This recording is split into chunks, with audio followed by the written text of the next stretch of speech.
Want to pause and get to Tel Aviv. Israeli forces have launched a new wave of attacks across Gaza. Last night, Israeli officials announced they've started to conduct extensive strikes on Hamas targets. This as ceasefire talks have stalled. The prime minister's office claims the goal is to secure the release of all hostages, saying, quote, "From now on, Israel will act against Hamas with increasing military force." According to Palestinian officials, more than 300 people have died from the strikes. The Hamas-run government in Gaza does not distinguish between civilian and combatant deaths. This is the first major attack on the territory since that ceasefire began about 2 months ago, ending what had been a period of relative calm during the Muslim holy month of Ramadan. Let's bring in NBC News international correspondent Matt Bradley, who joins us live from Tel Aviv. So, Matt, what more do we know about these strikes today? Yeah, Willie, well, this was striking across the entire enclave. And as you mentioned, it looks like more than 350 people were killed. This, according to the Palestinian health officials in Hamas-ruled Gaza. Now, those numbers are really likely to go up because it looks as though this renewed attack, these assaults across the Gaza Strip, are going to be unrelenting and are not going to stop here. Now, we've been hearing talk about this for the past several weeks. You know, this hostage deal, this peace treaty, I shouldn't say peace treaty, this treaty was inked with help from the U.S. I mean, the U.S. was taking the lead in negotiating this for the better part of the past year and a half. 2 months ago, in late January. And ever since then, it has been a very tenuous truce. It expired, the first phase, just a couple of weeks ago on March 1st. Ever since then, both sides have refused to engage in any really worthwhile negotiations that would either see an extension to the first phase of that treaty or to move on to the second phase of that treaty. So why? The Israelis said they wanted to see an extension of the first phase. They wanted to see hostages released in exchange for Palestinian prisoners in Israeli jails. More of the same that we saw for the first 6 weeks starting in late January. Hamas said they want to stick to the letter of that treaty from late January. They want to see negotiations moving on to the second phase of the treaty, which would see, ideally, for Hamas, a full withdrawal of the Israeli troops and some sort of permanent truce in the Gaza Strip. Neither side seemed to be able to, meet the gap or cross the gap in their demands, and so it looks as though the Israelis eventually got fed up and decided late last night, overnight at about 2 a.m. local time here, to renew their assault on the Gaza Strip.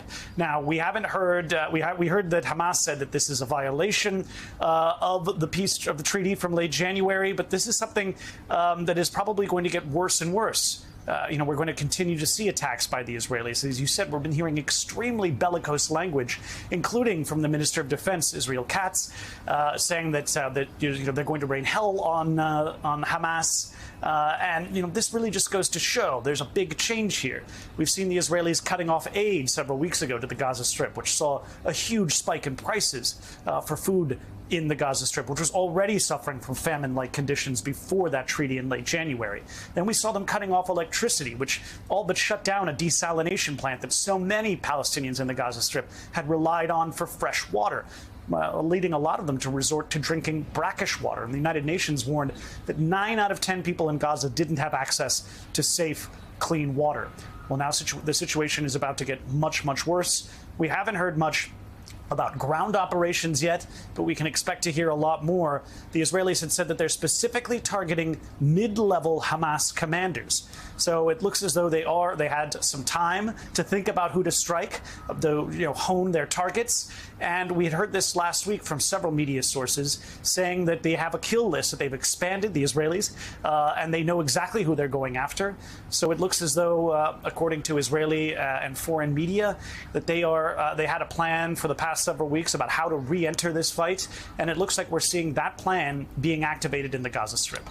NBC's Matt Bradley live for us in Tel Aviv. Matt, thanks so much. We appreciate it. Ali, and we should point out the White House saying yesterday that President Trump was consulted, that the administration was consulted by the Israeli government about these strikes, about these targets inside of Gaza. White House press secretary saying this is Donald Trump reminding terrorist groups, as he did with the Houthis a couple of days ago, that you will pay a price for terrorism. Here it is, standing shoulder to shoulder with the Israelis. Yeah, exactly right. And not surprising given the posture that this White House and the president himself have taken, a longtime friendship that he has with the Israeli Prime Minister, Bibi Netanyahu, now on full display against the backdrop of this continued tumultuous landscape there in the Middle East. We had seen at loose in this initial month or two of the Trump administration that tenuous ceasefire deal holding, the exchange of hostages happening. Of course, once that phase 2 broke down and negotiations along with it, we now see on the ground a resurgence in the fighting. Do you think that this continues to get worse? It seems to me that it only echoes the aggressive language that we've heard, as Matt referenced there, from the Israelis, but that echoes what we hear from the president himself, this idea of there will be hell to pay or hell raining down. All of that language now seems to be matching with action again. Yeah, unfortunately, it does. And it's not just about the Gaza Strip or Yemen. It's about Iran, too, because the president most recently yesterday says they will suffer the consequences if there are any the Iranians, if there are any further Houthi attacks. So I don't think that however much criticism Joe Biden received for not doing enough to restrain Netanyahu's government, he's nothing compared to Trump, who's actually egging them on and inciting them. And we've got no, as far as I can tell, plans for Steve Witkoff, his Middle Eastern envoy, to go to Israel and to go to the region to try and talk this down. There is no talking down from this administration. It's all very, very extreme language. I should note, though, that Trump's base, or at least some of those who claim to speak for it, like Tucker Carlson or Ann Coulter, I try not to pay attention to them too much, but they're extremely opposed to any Middle Eastern military action by this administration. So Trump does have that sort of, if you can call that a constraint, he does have that sort of whisper over his left ear. And we do have, just Willie, is to button this up, Iran wrote a letter to the UN denying any involvement, and they put it, destabilizing activities in the region after Trump accused them of supporting the Houthis after those strikes.